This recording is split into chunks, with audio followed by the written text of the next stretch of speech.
All right, so I literally just shut the other one off, and I am deciding to do a Joey Taco double feature today. I feel like I owe myself a round of applause for that. Gonna at least give this twofer back to back, but yeah, episode 40. I got a plan for episode 50 just because I think it'll time out in a way where I'll have time to do this. So knock on wood. Hopefully I can make everything happen. But I got a plan for episode 50. But 40, man, 40 is a milestone. I'm proud of the fact that I've like stuck it out like past like I thought 25 was cool, but like the fact that 40 and I'm getting like a listen here and there from like just randos is nice. Like I understand I don't get many listens. A lot of these get absolutely no views, which is fine. I don't give a shit. I'm not doing it for you. Remember that this is my own ego I'm stroking here. So I'm having fun with it. And I just would rather talk into this mic because it's at no cost to fucking me to just do this other than like my own sanity maybe. But this is a nice exercise in trying to work out some of my problems instead, of just trying to create terrible films. I'd rather watch awesome films and tell other people to watch fucking awesome movies as well. So this one has been something that I wanted to get on Blu-ray for a really long time, and I didn't know that it existed on Blu-ray because Amazon sometimes is kind of shitty with the things that they suggest. But now that I got Amazon Prime, it's like a whole different world of opportunities film-wise have reared their ugly head in my direction, and this is one of them. I didn't know that they released this film on Blu-ray until like 3 days ago, and I ordered it and I shipped it here and it showed up in the mail today, and I am going to have a nice fun watch of one of my favorite movies of all time. It is called Rounders. It's got Matt Damon, Edward Norton, John Malkovich, John Turturro. It's got like a bunch of fucking really good actors, and it's about poker. And if you don't know what this film is, and you're probably have heard it or seen it in passing. There was a lot of these films made in like the 90s for whatever reason that were all about like gambling and like kind of the zeitgeist of Americana being on the crashing wave of like the excess of the 80s. So in the 90s there's this like kind of more destitute approach where it wasn't just like cocaine and gambling. Like it was more of this like chain smoking inside and leaving Las Vegas and shit like that. Like it's a very fucking dismal era in filmmaking, but it kind of portrays the 90s in this like unique light where everything was a little darker. It got like the bubble had finally burst and everything touched back down to earth, and it was It was a time of like very grounded, very realistic filmmaking. I love this movie because it's probably like it attacks one of the subjects that like so many people try to get like down, but not like ever to this extent. Like for whatever reason, this feels like one of the more authentic movies when it comes to gambling, and especially because it came out like while it was just side by side with like this other pool. Like there's a few of these movies. I'll try and fucking remember to pull up a list of them, but like I think Suicide Kings is one of them, but I don't think that's like outright about gambling. I think that's just about a kidnapping thing. But anyway, I gotta fucking find them because there's a list I have on Amazon Prime of like all these movies that came out around this time. Hard 8 was a good one that had John C. Reilly in it, but it's like nowhere near as good as this. So the Cooler, that's the William H. Macy one. So there's a Casino, fucking, I guess that's Scorsese is a little earlier than this, but you got like all these fucking movies that just paint like Vegas in this like, or not even Vegas, just like gambling in general in this like very realistic, not excessive way, where it's not like, I'm gonna like watch this because it glorifies it. It's like these are kind of like the era of like where like shit hits the fan. It's like, shit can go really wrong if you're a part of this lifestyle. If you fancy doing the things that these people are doing, chances are life is going to like not only catch up with you real fast, but it's going to break your kneecaps in most circumstances. So I really do enjoy the grounded reality of like not only this film, but like just kind of the era. But now that you know it, we're watching Rounders. I think that this film also stands out to me because I was very young when I first watched it. I watched it with my dad. My dad showed me Rounders when I was maybe like, I don't know, like 9 or 10. It was no, I must have been a little bit older than that. I might have been like 10 or 11. It was when I moved into this house. We got like HBO or like Stars and like the Encore and like all those movie networks. So there's like a couple of films my dad showed me that like my mom was like, I don't like these, and then I catch her watching and was like, hey, I thought you didn't like this. She's like, it's okay. Like you should watch this. It's like because you like filmmaking. I had a very weird relationship with my mom. My mom used to buy me punk rock music, not because she was like, first off, she was like, you don't really like believe all the lyrics on this. I was like, fuck no, because I'm listening to bands like Bad Religion and like Leftover Crack and shit. She's like, you don't like actually believe this. I was like, fuck no, of course not. It's just music. It's just lyrics. She's like, okay, as long as you do that, I'm buying you some records. So like, she took me to the record store, bought me, she liked Bad Religion because Greg Graffin uses really good vocabulary. But also she liked, I think I mentioned Leftover Crack. Who's the other one? Operation Ivy. And there's one more in there. The Dead Kennedys. Yeah, she would let me like listen to all this music and like buy me the albums because she's like, yeah, you're gonna have to take the SAT soon. I want you to like look up with the thesaurus all of the lyrics. Like if you don't understand a word they're saying, I demand that you go to it. Like, and I'll test you on it too. And she sure enough would. While I was like driving around, she would like be riding shotgun in my car and be like, okay, what's that word mean? And I would like usually know it because I would do it, but like once in a while, like she would just like catch me on one. She's like, fuck, turn it off, pulling this out, put something else on. Like we'd have to listen to her fucking Fleetwood Mac or whatever. But yeah, same with this movie, like and others as well. She knew I was very interested in filmmaking at a very young age. And she at first tried to prevent it because I was like trying to watch things that were a little bit more cerebral than I was, I think, like old enough to comprehend. And there was a lot of nudity that was out there too. So she, like, you know, being a helicopter parent, would shut shit down pretty regularly. But when I turned like about like 16, she kind of like talked to my uncle. My uncle like hooked me up with a bunch of movies to watch. Specifically, the one I remember off the top of my head was This Is Spinal Tap. He gave me that one. He also gave me Repo Man. But yeah, he gave me a bunch of movies like and suggestions on what to watch because he's like, yeah, I think if he has an interest in it, these are like essential viewing. It's like my Uncle Johnny's own personal Criterion collection. So, you know, I got permission to watch shit like this and it resonated with me, but it's not so much that like I had like an appeal to gambling. It's just that it's kind of a local film. Like I grew up very, very close to Atlantic City, and part of this film does take place in Atlantic City. R.I.P. Taj Mahal. Listen. I don't get political on this podcast. I never will like show my true hand for what I believe in politically because I don't believe in politics, at least not, you know, in a conventional sense.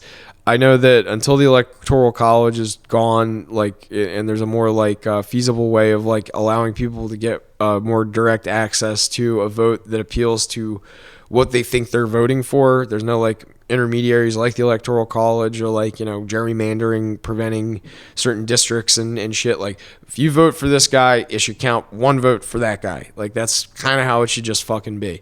And until that happens, I'm not fucking voting, and I never will. I haven't voted since I think I was 18. It wasn't even for president. It was for a local election, and my mom bribed me with alcohol. So whoever fucking got elected on that fucking ballot, congratulations. I guess voting has failed you in a benevolent way. So there's that. I forget how I even got on. Oh, Trump. Yeah. So, I don't mind Trump. I don't think he's a good person. I don't fucking get my day ruined over him, but goddamn, if I didn't spend a lot of time in his casinos when, he was in Atlantic City. Like I had just turned 21. The first place I went was the Taj Mahal. My dad and my girlfriend at the time, went there and we played roulette next door at resorts and then went over to, the Taj Mahal and hung out for a little bit. And yeah, a good chunk of this movie takes place at the Taj Mahal. And I wish that fucking it's now presently the Hard Rock. I wish the Hard Rock still had fucking poker, but they don't because they are looking for all the wrong people to populate their casino because they know where the rubes are. Well, you know, I think I've set this up enough. Talked enough about my own fucking bullshit. But yeah, I'm gonna watch Rounders. And I'm going to enjoy myself. And then I'm going to see you guys on the other side of this one. And I'm going to see how trying to release 2 episodes in a day goes. So, yeah, without further ado, we're watching Rounders. Dude, I just had to start this over. I was trying to watch this film, Rounders, and I ended up falling asleep, and I just finished watching it not too long ago. Fucking great movie. Let's give it one of these guys. Did a great job listening to, everybody give a fucking round of applause. I forgot how much is fucking crammed into this movie, but I only got maybe like 10 minutes in me tonight. This is just a great film. If you've never seen fucking Rounders, go buy it or rent it, whatever. Find it on Amazon Prime right now and just watch it. I bought it on Blu-ray for like $10, so just get that fucking shit if you can. But anyway, off the bat, I had to start this over because everything was a mess on the last take I did. I had the other mic on and it was like picking up like all this background noise. I was off the rails already. I couldn't figure out what the fuck I was talking about. So let's try and get this one. And I was having a mental breakdown about whether or not I should delete it and start over. But I decided, took a deep breath, and came back to it. So this is take 2. But anyway, Rounders. So I got into this weird tangent about how in that episode of Seinfeld where Kramer's in LA and he's like teaching like an acting class that he's like not like he snuck onto like the set or whatever and is teaching people about how he memorizes scripts by color. I mentioned that this film is one of those like rare films where I kind of do understand when people genuinely say shit like that and mean it, because I do remember this film a lot by color. It's very bizarre how like intertwined like the lighting in certain things is. Like everybody kind of has their own distinct light, and I was saying that like Matt Damon's girlfriend in this has her own like kind of like light in frame and blocking and everything. She's shot a very specific way, and then there's like John Turturro's character who's shot like a very specific way, and then there's like John Malkovich. Like everybody pretty much has their own like light and kind of like balance to the way that they're juxtaposed with both Matt Damon as well as like other things, and like the color palette down to like the stuff that the colors they're surrounded by, like in the set design and the paint. Like I know I dwell on that shit, but like it does really show like kind of a different aspect of the movie, and like watching it this time critically, it really did stick out to me. So I like that. It was something that like I've always kind of had underlying, but then it was like it kind of clicked upon this reviewing of it, and I like that. Another thing too, I normally get on like a lot of like typecast actors. I think Matt Damon's a really good actor. I'm not going to sit here and say that I could do any fucking better than him. He's a phenomenal actor. He's good at playing heartthrob, but he's also good at playing kind of just like serious, but yet like cheeky, witty guy. He does it really well in this. I don't find him to be typecast, but I do think that he's playing it a little loose and a little like, of his own personality.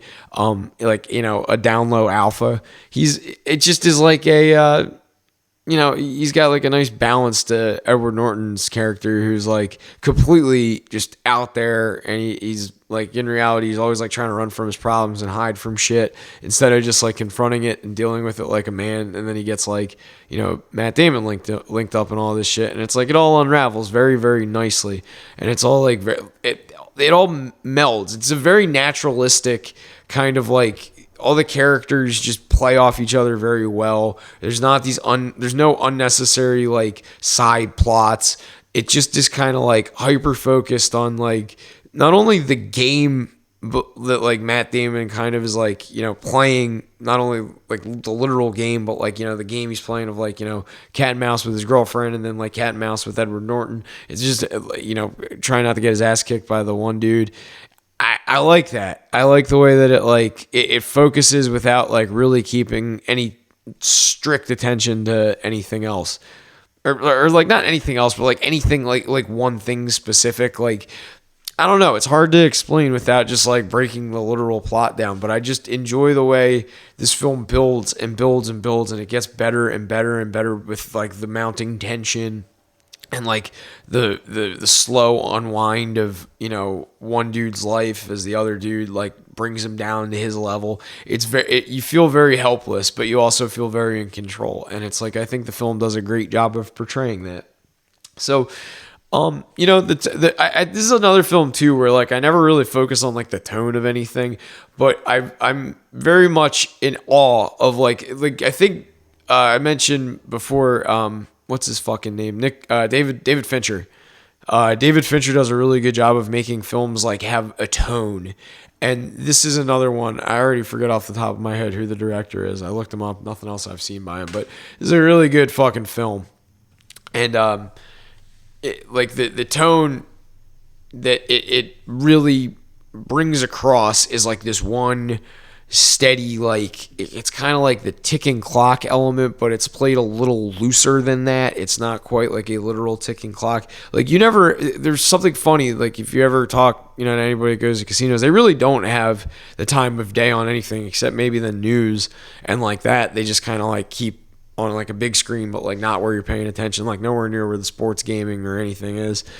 It's always like just kind of like off, but you get like there are no clocks, and like even though there's a ticking clock, all the clock is like poker time in this. I think that's very like subtly done, but I think that's very like smart. You just don't have that, like you don't have a sense of like time. It's never night or day or anything. You just kind of know what's going on in the outside world and then what's like going on in this other little world, which is like hits very close to home for me. It gets that across too, without having like characters just waltzing in stating like, wow, I haven't been outside in a week. Like it's so smart. I think I touched lightly on like there's like other films kind of up the same alley of this coming out from the same, like around the same time, like the mid to late 90s. And I mean, I tried to look some up. I gave up on it, or like I didn't at least like mentally commit it like to my what I was going to talk about right now, but there's nothing that compares to this shit. It's so good, and upon rewatching it on fucking Blu-ray, it just like it really holds up. I don't mean to like shortchange on this one, guys, but it's like I don't want to just sit here and suck its dick. I actually want you guys to go out and fucking buy this film and watch it. Like it's not something that like, oh, it's just because you like poker, you like this. I love the sport of hockey, but I would recommend anybody watch the film Goon, just as a fucking fan of like interesting ass movies. And like this is one of those. The Big Lebowski, or maybe not The Big Lebowski, Kingpin maybe. Even if you don't like bowling, that movie comes across as like one of the most entertaining travel along like Fairley Brothers buddy comedies that you'll ever see in your fucking life. Rounders holds up as one of the best, like not only like fucking incredible drama films, but it is like one of the best films when it comes to like laying poker out there without being too heavy-handed. Give myself right now. Give myself one. There we go. Yeah. All right. So yeah, I got like 2 minutes. I've been like trying to knock as many of these out as I can. I might have to slow down just so that I can like watch movies and actually like enjoy them instead of just like trying to rush content out. But like I also didn't have like much to say about this. I've seen it so many fucking times. I don't want to just go beat for beat why I love it. There's nothing like overt that I like upon watching it with a critical lens like that I picked up on. Like it just isn't It isn't like one of those movies where there's too much going on. It's very straightforward. I like appreciate the authenticity of it, but there isn't much further than that I really need to elaborate on. It's just a really good story, and I'm not gonna like sit here and try and convince you to watch it. Like you really just need to watch it. Nothing I say is gonna change that. But yeah, I think I've had enough fun for tonight. I'm gonna clock out a little bit early, and we're gonna be back. I'm thinking about doing a weird string of movies. I had fun doing the documentary the other day, and I'm thinking about going back to that. But before I do that, I want to watch one bad movie. I'm going to try and figure out a good bad movie to watch. So thank you for listening to Nobody, Jake. Yeah, let's get these numbers up, guys. Come on.